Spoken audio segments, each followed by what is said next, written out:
नमस्ते, प्रणाम, स्वागत करती हूँ अपने यूट्यूब चैनल पर। आप सभी लोग के सामने एक देवी पचरा गीत सुनाने जा रही हूँ। आप लोग सुनिएगा और कमेंट बॉक्स में बताइए गीत हमारा कैसा लगा।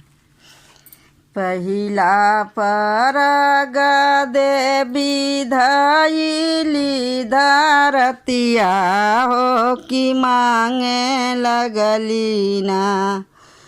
पहिला परग देवी धइली धरतिया हो कि मांगे लगली ना।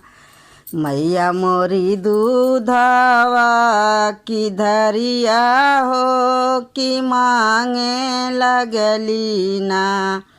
मैया मोरी दूधवा की धरिया हो कि मांगे लगली ना।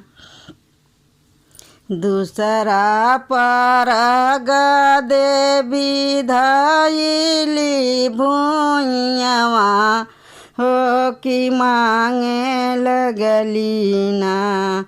दूसरा परग देवी धइली भुइयावा हो कि मांगे लगली ना। मैया मोरी अढ़उल के फूलवा हो कि मांगे लगली ना। कि मैया मोरी अढ़उल के फूलवा हो कि मांगे लगली ना। तीसरा परग देवी धइली भुइयावा हो कि मांगे लगली ना। तीसरा परग देवी धइली धरतिया हो कि मांगे लगली ना। मैया मोरी पानावा सुपरिया हो कि मांगे लगली ना। मैया मोर पानावा के बीरवा हो कि मांगे लगली ना।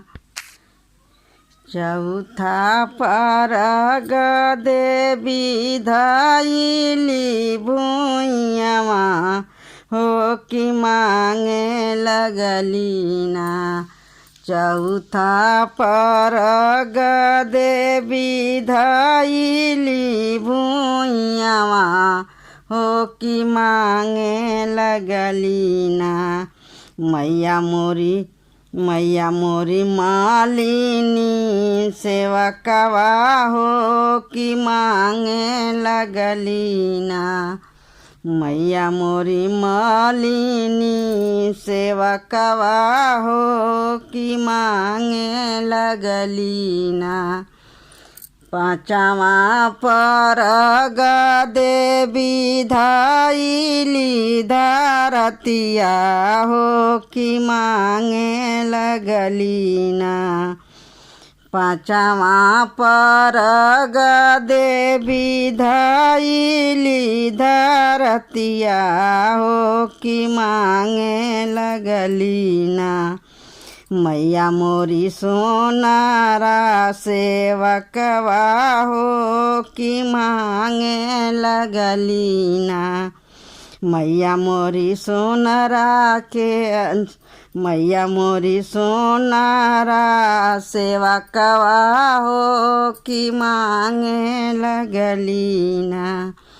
छठवा परग देवी धइली भुइयावा हो कि मांगे लगली ना।